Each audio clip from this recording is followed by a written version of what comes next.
สมองเอ๋ยหากแม้นเจ้ามีเนื้อคู่มีภูมิสูงกินดูพักสุขสมบัติให้เจ้าสุขีอย่ามีโศกหายมาบังสานมีอายต้องคิดบังศาสตร์หน้าบังให้หงคู่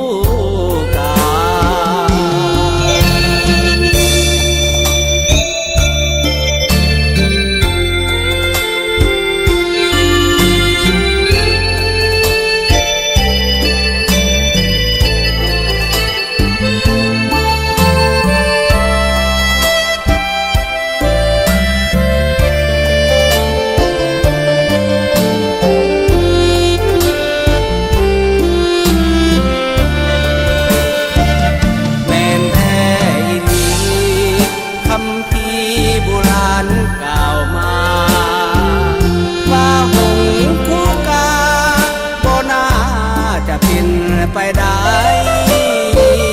พอสีสมคู่ทั้งคู่ต่างกันเกินไปจำต้องยับห่างออกไกลบอกใจว่าเฮาบ่โส